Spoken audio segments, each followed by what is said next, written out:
তা ফুফতো নাইছে আইয়া আমরা বাড়ি লাল গেছে করে বড় আমরা বালু না মাঝে আমরা দৌড়াইয়া ওই রাস্তার মাঝে গিয়ে বই দিছে রাত আওয়ার থেকে জ্বলে দিলা উজান উঠছে আর এটা বালুর গাথা তার মাঝে তেলে আগুনে জ্বলছে।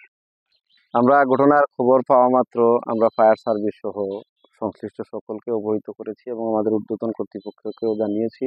পাশাপাশি এলাকার যারা নির্বাচিত জনপ্রতিনিধি রয়েছেন তাদের প্রত্যেকের সহযোগিতায় ফায়ার সার্ভিস আমরা বলবো তাদের দক্ষতা সর্বোচ্চটুকু দেখিয়ে তারা কোনো খুব বড় ধরনের কোনো ক্ষতি ছাড়াই আগুন নিয়ন্ত্রণে আনে এবং পরবর্তীতে স্থানটি শেভরন কর্তৃপক্ষের কাছে বুঝিয়ে দেওয়া হয়।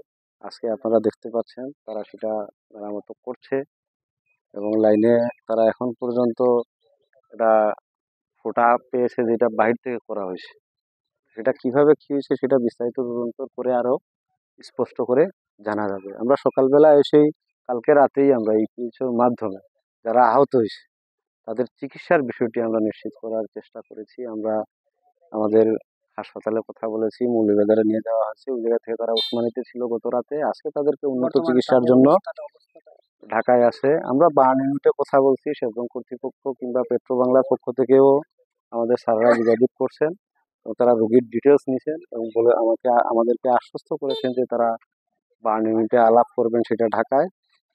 তো একবারে এক্সাক্ট অবস্থা আসলে আমরা বলতে পারছি না, কারণ রোগীর সাথে যারা আছেন তারা আমাদেরকে এক এক সময় এক এক ধরনের তথ্য দিচ্ছেন আমরা যাদের সাথে যোগাযোগ করছি।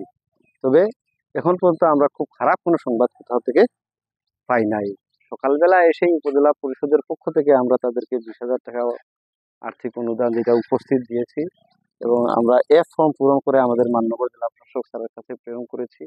পরবর্তীতে সেটা অনুমোদন সাপেক্ষে তারা আরো সহযোগিতা পাবে এবং শেভরন কর্তৃপক্ষ এবং আমরা এটুকু আশ্বস্ত করতে চাই যে রোগীদের সুচিকিৎসা সহ তাদের পুনর্বাসনে সার্বিক সহযোগিতা আমরা করব।